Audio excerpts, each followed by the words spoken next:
Israel Hamas युद्ध के बीच Lebanon border पर हालात बेहद ही विस्फोटक बने हुए हैं, क्योंकि लेबनान का आतंकी संगठन हिजबुल्लाह लगातार इजरायली शहरों पर ड्रोन और मिसाइल हमले कर रहा है।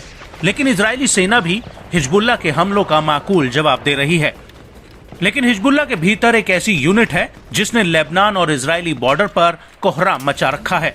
ये फोर्स इतनी ताकतवर है कि जब 7 अक्टूबर 2023 को हमास ने इजराइल पर हमला किया था, तो उसके बाद से ही ये फोर्स लगातार इजरायली शहरों पर हमले कर रही है। लेकिन बड़ी बात यह है कि खुद इजराइल के भीतर हिजबुल्लाह की इस फोर्स को बेहद ही खूंखार और खतरनाक माना जाता है।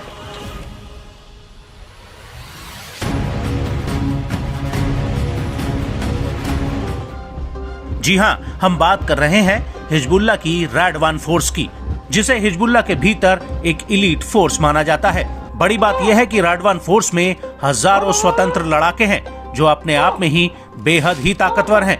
यहाँ तक कि अगर इजराइल का हिजबुल्लाह से सीधा युद्ध होता है तो ऐसे हालातों में रैडवान फोर्स ही इजराइल के लिए सबसे बड़ी चुनौती हो सकती है। ऐसे में बड़ा सवाल उठता है कि आखिर रैडवान फोर्स है क्या। तो आपको बता दें कि रैडवान फोर्स का गठन साल 2006 में हुआ था। इसका गठन एक हस्तक्षेप बल के रूप में हुआ था। इसका मुख्य उद्देश्य इजराइल पर हमला करना है। हालांकि इसका नाम रैडवान फोर्स 2008 में पड़ा, क्योंकि इसी साल हिजबुल्लाह के नेता इमाद मुगनई को मोसाद और CIA ने एक जॉइंट ऑपरेशन में मार गिराया था और मुगनई स्वर्ग के रक्षा करने वाले इस्लामी दूत रैडवान उपनाम के तहत लड़े थे और इसलिए इस फोर्स का नाम रैडवान रखा गया। वहीं दूसरी तरफ इजरायली सेना का मानना है कि भविष्य में अगर हिजबुल्लाह इजराइल पर हमला करता है तो रैडवान फोर्स उसका नेतृत्व करेगी और ये फोर्स इजराइल और लेबनान के बीच ब्लू लाइन के करीब एक्टिव रहती है। इजरायली सेना के मुताबिक रैडवान फोर्स इजराइल पर पैनी नजर रखते हुए उसकी हर हलचल की जानकारी जुटाती है। अब सवाल उठता है कि आखिर रैडवान फोर्स को इतना खूंखार क्यों माना जाता है। तो आपको बता दें कि रैडवान फोर्स ने लेबनान के भीतर कई क्रूर लड़ाइयां लड़ी हैं, जिनमें उसने अपनी ताकत का लोहा मनवाया है और इसलिए रैडवान फोर्स का हिजबुल्लाह के भीतर एक विशेष ओहदा है। यहाँ तक कि हिजबुल्लाह ने रैडवान फोर्स को सीरिया, इराक और यमन में तैनात किया है और सीरिया में रैडवान फोर्स राष्ट्रपति बशर अल असद के विद्रोह की धुरी गुट का हिस्सा है। इस गुट में हमास, हूती और इराक का शिट्टे आतंकी संगठन भी शामिल है।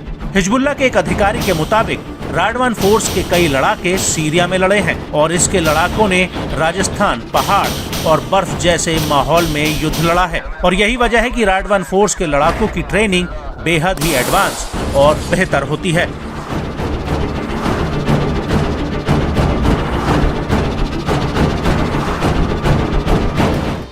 खुद इजरायली सेना अब रैडवान फोर्स को लेकर दुनिया भर में जागरूकता फैला रही है। रैडवान फोर्स के नेता हैथम अली ताबाताबी को लेकर IDF ने एक ट्वीट किया है। इस ट्वीट में IDF ने लिखा है कि ताबाताबी ने सीरिया और यमन में रैडवान फोर्स का नेतृत्व किया है।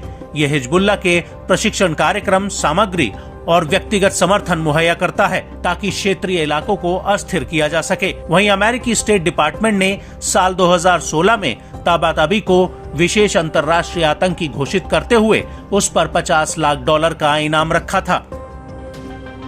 आपको बता दें कि 7 अक्टूबर 2023 के हमास हमले के बाद जनवरी 2024 की शुरुआत में रैडवान का पहला कमांडर विस्सम अल तावी मारा गया था और खुद इजराइल ने ताविल की मौत की जिम्मेदारी ली थी। लेकिन ताविल अकेला नहीं है जिसे इजरायली फौज ने मार गिराया हो, बल्कि हिजबुल्लाह का कहना है कि अभी तक रैडवान फोर्स के करीब 50 लड़ाके मारे गए हैं। वहीं सीरिया और लेबनान में हिजबुल्लाह के करीब 172 सदस्य मारे जा चुके हैं।